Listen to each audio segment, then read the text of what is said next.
Hey viewers, my name's Cara. I'm your host for Tuesdays here on the Pagan Perspective. This week's topic comes from a viewer named Kayla who asked us what is our current favorite divination style that we're using, that we're loving, and what is it that we love about it. So, firstly, of course, I would like to mention that the unspoken part of this topic is if you practice divination, because not everyone does. And so I hope that if anyone on the team of our Pagan Perspective team here does not practice divination, that they will maybe talk about why that's not a part of their practice or why they don't. So maybe we'll get to hear that sort of thing. But definitely for those of you out there in YouTube land, in the world, who are watching these videos and you identify as a pagan, you're watching the Pagan Perspective, or you're just trying to learn more about paganism and witchy type folks or whoever falls into these categories, not all of us practice divination. So this is definitely a topic that could be really fun for people who do, for people specifically who practice multiple types of divination, because that's how we would end up having a favorite currently that we're loving a lot. So, yeah. In the past, I have definitely loved different types of divination more at different times. I am someone who practices divination a little bit some of the time and a lot some other parts of the time. So throughout my practice, it has definitely waxed and waned and ebbed and flowed and changed based on what I wanted to do and what I was into. So you can absolutely tell by how I've set up the video today what I'm going to be talking about. So the form of divination that I have been most obsessed with this year, for sure, 2018 at least, but for the past few years, is cartomancy, divination using cards. And I say that because tarot is not the only form of cartomancy. There are various different types of divination with cards. Tarot is one form of that. You might say one system of it, but what we call tarot is typically a very specific thing. It's a deck that has 78 cards, 22 major arcana or 21 major arcana or trumps or triumphs, and the Fool, which is technically not a triumph, but we consider it part of that major arcana, what it's called by a lot of people.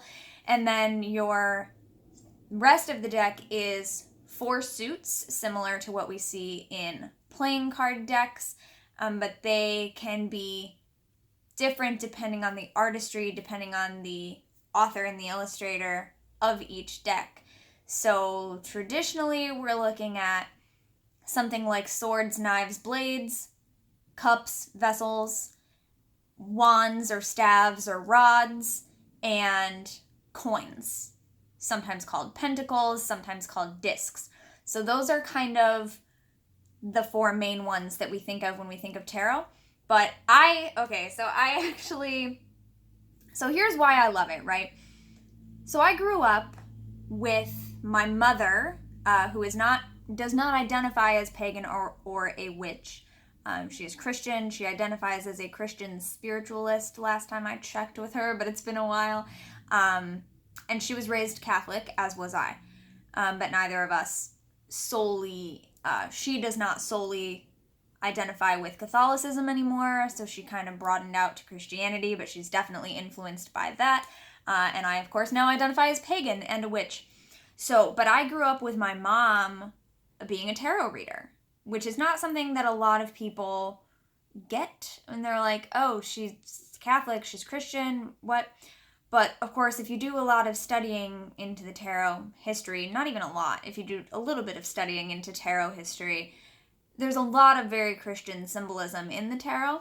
And so I grew up knowing a lot of people who read tarot, and they were not all witchy type people. They weren't all pagan type people, right? There's just like, it was a thing that people did that was not, it doesn't belong to any one religion. So I grew up with my mom being the tarot reader. and it seemed so overwhelming to me. So when I was younger, I did a lot of divination with pendulums. My mom and I, we make pendulums. My mom still makes pendulum boards for people. And I used to help with that when we lived together. I like scrying at different times, scrying with different methods, whether it be crystal ball, fire, all other types of things, water. But tarot was something that I stayed away from as a kid because to me it seemed very confusing and overwhelming. It seemed like there was a lot to remember, a lot to memorize, a lot to know, and so I just kind of stayed away from it. But my mom gave me my first oracle deck, which is one of these here. This is not all of my decks, by the way. I am increasingly growing my collection and my connection with tarot and oracle decks. But I'm increasingly growing my collection, especially as of this past year and this year. Most of the decks I own were gifts, which is just something that I've been lucky enough to have people who are willing to gift me decks, or if they're like, hey, what do you want for winter solstice, or what do you want for your birthday? And I'm like, I kind of like this deck I've been looking at, so I've just been lucky that way. Some of these I've purchased, but a lot of them have just ended up with me.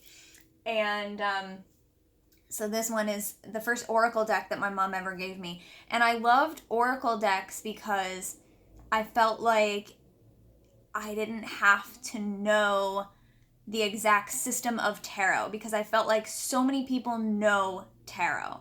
And if I was still learning and I didn't know it well enough, people would know, right? I had this impression that everyone in the world knows tarot and they know it to a T, because I grew up around people who knew it like that. And so it was just very intimidating for me. So I thought, oracle decks are very individual. They're very different from each other depending on what it is, depending on what the deck is. So I felt very comfortable there. And I read oracle decks for years and years. And I had tarot decks, but my mom really wanted to get me a Rider-Waite-Smith deck, as she would have called it, or what is now sometimes referred to as the Pamela Coleman Smith Rider-Waite deck, because Pamela Coleman Smith did the artwork that everyone knows so well and loves so well. So my mom wanted to get me one of those decks and then start teaching me. My mom also gave me a lot of these books down here that you see in the frame in all of these videos that I've been doing. You can just see down here, you probably saw the word tarot. So a lot of my tarot books are right here. I haven't read all of these cover to cover, but they're things that I've kind of referenced. And I have like this little tiny reference pamphlet thing that was in my mom's shop. My mom used to own a gift shop when I was like 10, and I used to help her, and it was gift shop / metaphysical shop, kind of. I really wish that we had been able to do that for longer, or that we could do it again. We might in the future team up again and open another one, because it was a really good time. But that's where I got a lot of these things. So we got a lot of things wholesale, and we had a lot of books and things like this in the shop as reference material that people could come into the shop and look at. And so I ended up with a lot of these things when we stopped having that, and my mom moved. And so I like read about the tarot. I learned a little bit about it here and there, but I didn't start seriously studying tarot itself as a form until a couple years ago. And I think it's because Brendan, who was one of our beloveds here on the Pagan Perspective until they recently stepped down, Brendan introduced me to the concept of year cards in the tarot, using numerology to find your major arcana tarot card for the year, and the energy of that card being part of your whole year. It's a concept that a lot of people know about. I just hadn't heard of it until Brendan mentioned it to me. So then I became obsessed with that, and I think from that point is when I had some time. And when I really get into something, I start reading about it and really practicing it seriously. And that's just lasted since then.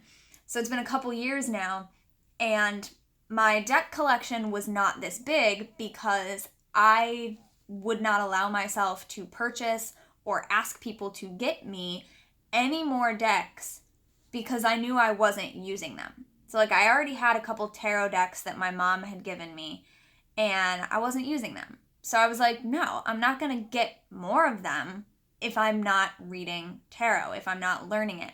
And so when I started studying it, decks started coming to me, and it's still happening, and I love it. And I'm probably going to do a video on my personal channel sometime about like the very slow step-by-step process that I go through between like getting a brand new deck in my hands and having it officially become part of my family of decks that I have, like officially one of mine. Because I feel like it's a very slow process. I have a deck that someone gifted me a few months ago that is still laying out on my deck. I have never, on my deck? The deck is still laying out on my desk, and I have not yet shuffled it. Like, there's a whole process that I go through. One of the most recent additions to my collection that has become officially a part of the collection is the Halloween tarot here. And that was kind of capped off by me making a bag for it. So it's coming up on Halloween season now.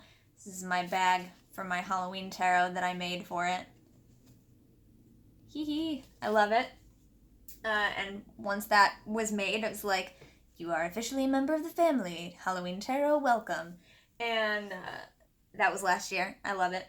But anyway, why do I love tarot? Why am I so obsessed with it right now? So I think what triggered me into beginning studying tarot seriously was my involvement with the year cards and the numerology of them.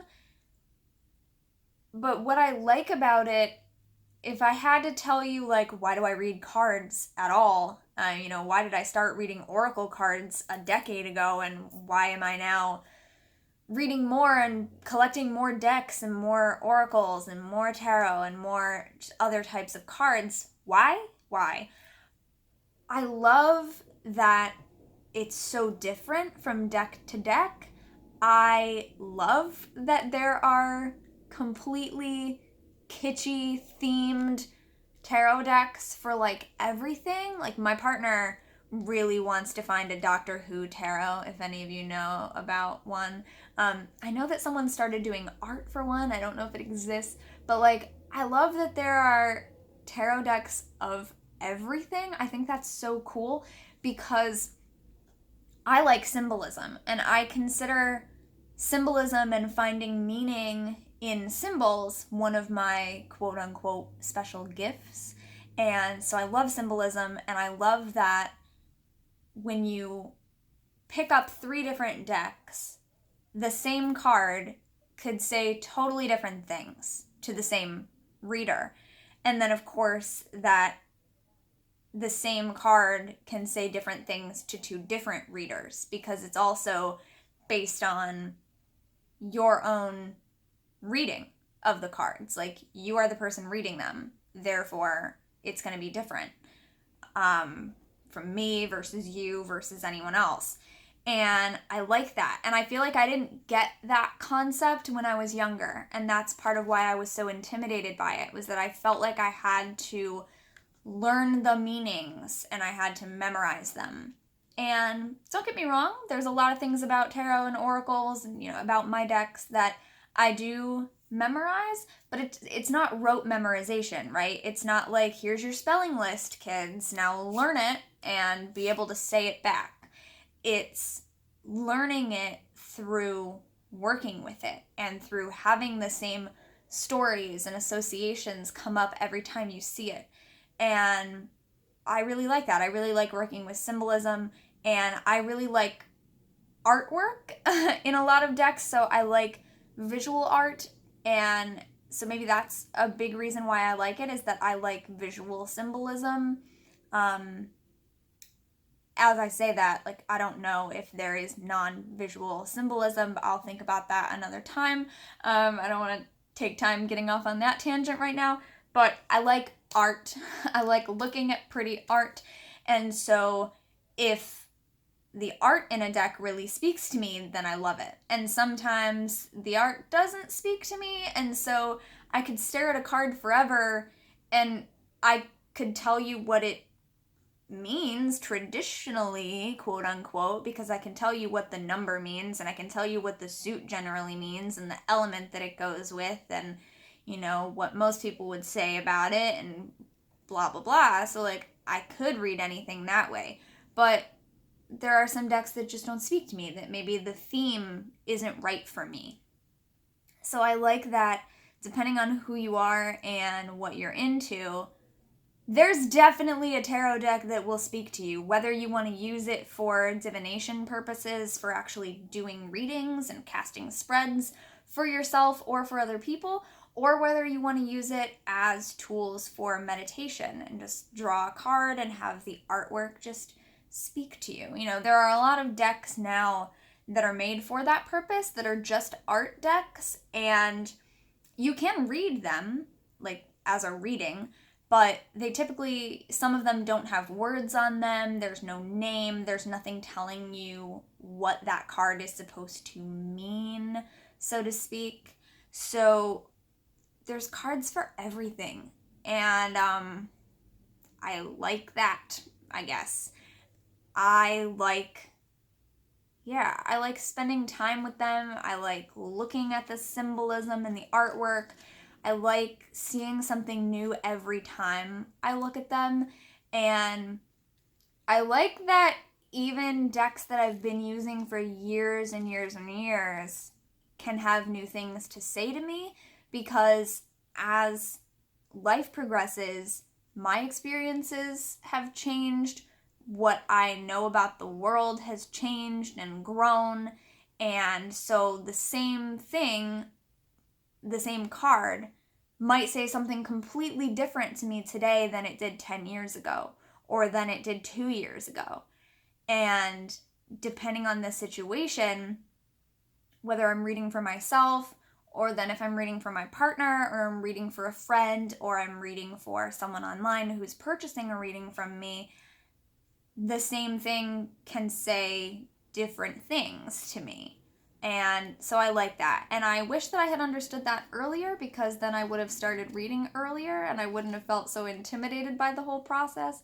But it is a lot, and I definitely do get crazy with it. I have a whole separate composition notebook that whenever I listen to podcasts about tarot, or whenever I read a new book about the tarot, which, disclaimer, I have not read Angelo's book. So Angelo, right here from Pagan Perspective, you all may or may not know, he's one of the substitute hosts. You may or may not know that he has published a book about tarot, at least one. Do you have more than one, Angelo? All right, so I know of one, and I haven't read Angelo's book yet. So there are tons of books about tarot out there for me to read, which is really cool. And I love reading. There's just not enough time in the world for me to read everything that I want to read, but slowly I'm getting there. I'm reading more every year. And yeah, so there's always something new to read.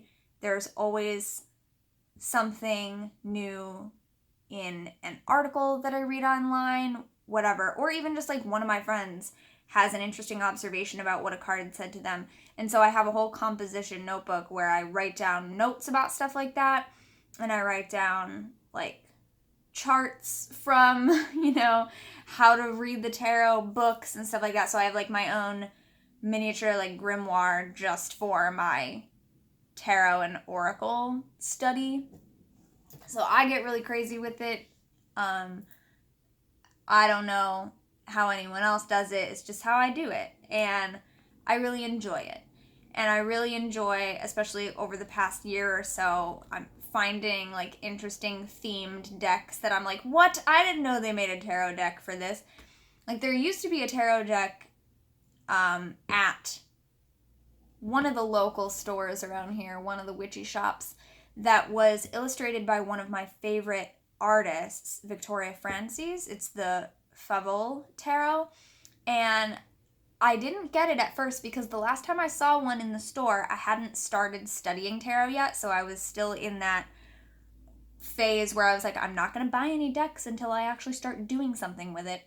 And that was the last time I saw the deck, so somebody must have gotten it. But I love her artwork, and I was just a little disappointed because the Minor Arcana was just pips rather than being a fully illustrated deck. And I was like, well, I mean, I like the artwork that's in the Major Arcana, but I kind of wish it was a whole new thing, because all of the art that was in the Major Arcana was all art of hers that I've seen before. So instead I follow her on Instagram, so I get new stuff. But like, maybe I'll get that one eventually, because I've gotten to not be as bothered by reading pip decks, although I think that I do prefer fully illustrated decks. If you don't know what that means, I have probably an example. So the Rider-Waite-Smith deck is fully illustrated. All of the cards, oh my gosh, it's stuck. All of the cards have a picture, essentially, of like what's going on. It's like a story. Whereas, I think this is the only pip deck I have. This is the Celtic Tarot box is there. So like this is the Ace of Coins, or discs, or pentacles, or whatever it's called in this deck. I don't remember what it's called. Coins, maybe? This is the Ace of Wands. So it's literally just, okay, and like here's the 10 of Cups. So it's got 10 cups on it. So these look more like playing cards would. It has the pips. That's what those are called. In a traditional regular playing card deck, and that's why they call it that with these two, as opposed to, this is my miniature PCSRW,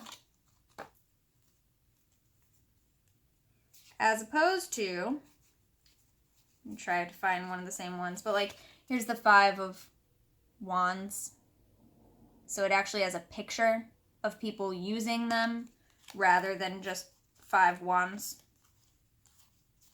You know what I mean? So like 2 of Swords, instead of just having 2 swords on it, there's a whole painting, right? So that's fully illustrated versus just the pips. And yeah, but so I actually have a gift card to one of the witchy stores around here now. Someone gave me the gift card last year, and I haven't gotten to spend it yet. So I may very well be adding yet another deck to my collection before this year is up. At least one more. But yeah, so tarot / oracle, but probably tarot in specific, because that's the form that I really had never studied as a kid, and that's what I'm getting really into studying in the past few years, and I've definitely done a lot more of it this year. It's probably the thing that I'm loving the most right now, and yeah, that's why I love it. Thanks for watching. Thanks for listening. Let us know in the comments in all of the videos this week. 1, do you practice divination? It's okay if you don't. We don't all. You can talk about why or why not if you want. That would be cool. If you do you practice multiple forms of divination? Do you like certain ones better at different times? Or do you kind of do all of them all the time?